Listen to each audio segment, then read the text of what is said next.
Hey everybody, I wanted to share some information with you that I've just received from the spokesperson for the U.S. Attorney for the Eastern District. That's the jurisdiction where this Fetty WAP arrest took place, and share that with you. But before I do and get into the details of what this case is looking like, a federal case, I just want to let you know that I've known Fetty since 2014, began interviewing him in 2015. After that, I had a number of exclusive interviews with him about his life, about his achievements, about what he went through being homeless, being broke, sleeping on people's couches, going from house to house of friends, just trying to grab a meal here and there, and then to his spectacular success as a hip hop artist, where he set a Billboard record for the most #1 hits to debut in a year for a new artist, the multi-platinum hits that he's had, the songs that we've all loved and danced to. He accomplished a tremendous amount in his career, and his career was by no means over. Had new songs out, had many requests, according to what people in the music industry have been telling me all afternoon, had many requests for touring that he seemed to be starting to do. You know, the arrest happened last night, Thursday night, October 28th, at the Rolling Loud Festival at Citi Field in Queens, New York, in the city of New York, and he was there. So there were a lot of good things that were happening to him, especially after this tragedy this past summer, where he lost his 4-year-old daughter. So he had a lot going on. But now, in terms of this case, where he's at right now, according to the U.S. Attorney's Office, he's in federal custody. They could not tell me exactly where, and his attorney did not present a bail package at the time of his arraignment today, Friday, October 29th. So that means he's being held behind bars. His next court date is November 24th.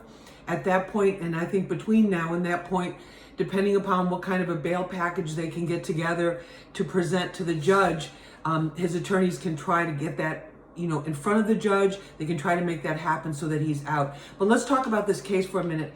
If you've been following Street Soldiers, you know many months ago with Chuck Creekmur, with Loon, with attorney Phil Hamilton, we did a show, are the feds targeting hip hop? We had Loon, who had served federal time. He broke the whole thing down to us of what was actually going on here. Now, in terms of this case that Fetty is allegedly involved in, he is the last one of 6 defendants in a federal drug trafficking and drug conspiracy case, where they began picking up people in late September. So for about the past month, they picked up 5 other people, and then Fetty was the 6th one who was picked up at the Rolling Loud Festival on Thursday night. Now, what the federal government is saying is that he is part of this drug ring, this multi-million-dollar drug ring that operated from California to Long Island to New Jersey.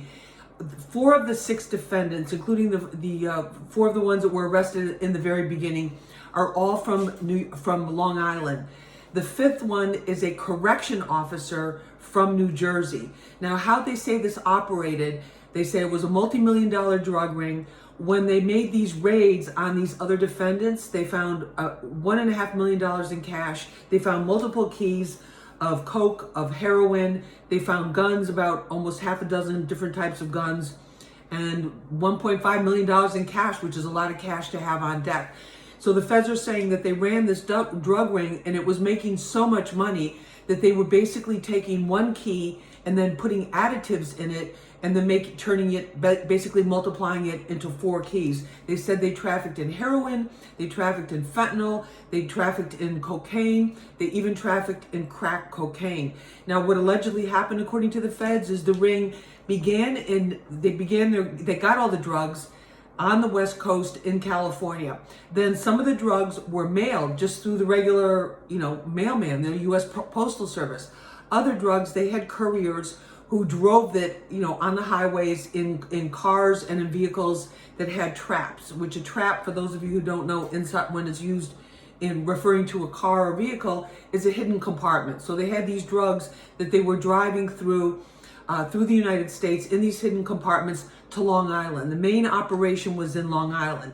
Then from Long Island, the drugs would be distributed throughout the area, a lot in Suffolk County, a lot throughout the New York area and New Jersey. Now, in terms of the New Jersey connection, Fetty, as you know, is from Paterson, New Jersey.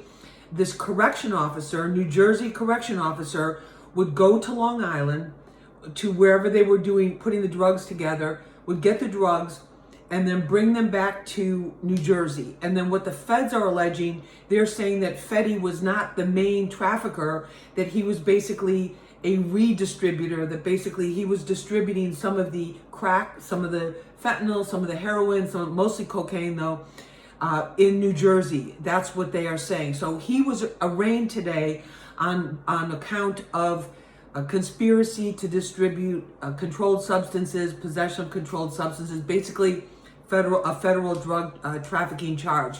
So he was the last one that was arrested after all 5 of them. Fetty, through his attorney, pleaded not guilty. We don't know which federal detention center he is in. But the case in terms of these federal conspiracy charges, we saw with Casanova, we've seen with other various artists, and not just artists, but other individuals. I've been telling you, if you've been following the news reports and also my Lisa Evers reports, as many of the cases that would have been state cases or state drug cases in the past, now because of increased traffic, people going from state to state, and also because of the political situation locally, where some prosecutors, local prosecutors and local law enforcement, they don't want to look like they're targeting any particular population. So the period of time that they were allegedly active in with this was from June 2019 to June 2020. This is 1 year. Now, one of the things that we learned from the R. Kelly case and from other cases, and that I've learned from what I've covered and also from talking with federal trial attorneys and interviewing them for Street Soldiers and also for Fox 5, is that they can now bring back, if these charges stick as part of the case, they can go back and bring in other things if they are part of the ongoing conspiracy. So it's not clear yet if there's going to be other people that are arrested for this, that are brought into this, because again, it took them nearly a month to arrest all 6 of these suspects. But these are very serious charges because, as you know, the federal government, by the time they go and actually kick down a door, which they do it a different way now, but by the time they actually execute a search warrant, a court mandated search warrant, they have all of their ducks lined up in a row.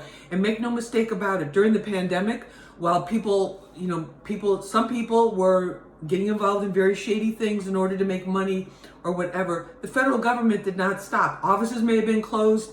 Some of the courts were closed and shut down or to reduce virtual hearings, but they were still investigating, they were still doing their surveillance, and they were still looking into many of these types of cases. Now, the other thing is that's very critical with this case, which I think is going to make it different from just a regular, I shouldn't call it regular, but from past drug trafficking cases, is the fentanyl piece of it. On Long Island, there have been many deaths due to fentanyl. There have been many deaths in the United States over the past year, according to the DEA and what we reported on Fox 5 News and also Street Soldiers and Hot 97. Fentanyl deaths over the last year are up 30%, about 30% over the previous year, and that's in the United States. So when you do the math and you see how many people are dying from fentanyl, it's very serious. So I think they're going to be looking at this case very carefully. Let's remember that everybody is innocent until proven guilty. It breaks my heart to see Fetty caught up in something like this, because I always thought of him as, and still do, as a very sensitive artist, a very creative individual. Not only can he rap, he can sing, and also he's really always been throughout his career a man of the people. I've interviewed him at turkey giveaways, which were a big thing for him to do because he remembered so many Thanksgivings when he didn't have anything to eat on Thanksgiving and basically had to, beg friends and family members or whatever, can I come and get a plate? So he did that. He did one of the last things that I did with him was in the summer right before the pandemic, so that would be summer 2019. He did a whole big school book bag and supply giveaway in the city of Paterson. The mayor of Paterson showed up there, and Fetty was so cool about it. He brought out one of his hot cars. He let the kids take pictures with him in front of the car. He was there for hours. And he just has always been giving back to the community. So this is very upsetting to me personally. We have to see how everything plays out. But I think the one takeaway from this that's extremely important, well, 2 takeaways. Number 1, the fentanyl crisis is real. You're going to be hearing about it more and more. I hope to God you don't have anybody that you know or love who loses their life to it. So it's a very deadly drug, 50 times more potent than heroin.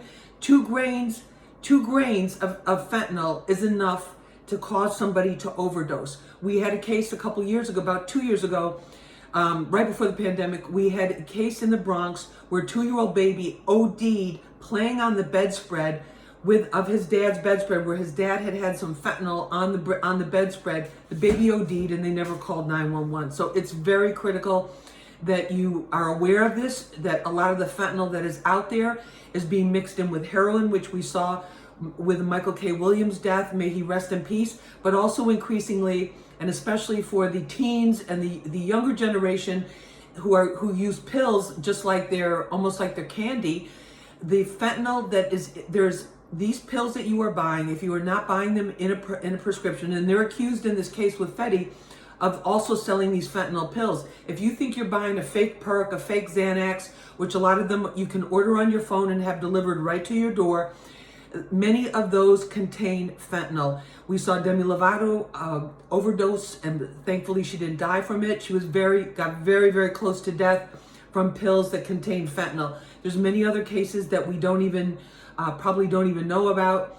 So I just want to warn you about that, and you really need to have a talk if you have teenage kids, teenage younger brothers and sisters, nephews, nieces, family members, neighbors, whatever. You need to really check them about the pills, because these pills are all over the place and they're cheap. But back to this case. So now Fetty, for the time being, is in federal custody. The other 5 are behind bars. The other 5 that are behind bars are being held without bail. Fetty goes back before the judge on November 24th as they move forward with the trial. I think the piece that's going to be interesting here to look at is this correction officer involvement of this New Jersey correction officer. Fetty is not alleged to have actually been in Long Island yet. We don't know what all of the case will bring out that the feds are putting together. But Fetty the correction officer is alleged to have brought the drugs from Long Island, which was the headquarters of these 4 main players, the main people, and bringing it to New Jersey, where Fetty Wap was allegedly reselling it. So we'll see what happens with that. Is this the end of all the arrests with this case? We don't know yet. They say it was an extremely major ring. My guess is they had been watching them for a long time. They were trying to get a lot of evidence to really take this ring down, because in a lot of places, like Long Island, like the city, the fentanyl overdose deaths are reaching epidemic proportions. So they're not taking this very, very seriously. So we'll see what happens. Let's remember, everybody is innocent until proven guilty, but please be careful. Please let people know about the dangers of these drugs. And also, if you have been doing any dirt on the streets, I'm telling you right now, just from everything I've seen as a reporter, as host of Street Soldiers on Hot 97 and Fox 5, if you have been doing dirt for a year or more and you haven't been caught or you haven't been arrested or whatever, chances are pretty good that you're under surveillance for something, and you could end up in part of somebody else's case. So people need to be aware of this. People need to understand a lot of these cases, even plain gun cases, gun possession cases, are going federal. And anybody who has dealt with the federal system knows that the deck is stacked against you. Can you win against the feds? Yes, some people do. But when you have multiple co-defendants, when you have a lot of different charges, and if they start putting bodies on this, then it becomes a murder conspiracy case, and that carries the possibility of a death penalty. So let's not go there yet. We don't know what all they have. We don't know what all of the charges are going to be, if there's going to be what they call superseding indictments, more charges added as these investigators and investigations go through and continue on. But that's the latest that I have. I'll keep you posted, and I'm really sad, very, very sad to see Fetty getting caught up on this. So let's assume everyone's innocent until proven guilty. Stay strong, and let's see what the rest of this conspiracy was, because I don't think we have the full story yet. And when we do, I'll bring it to you.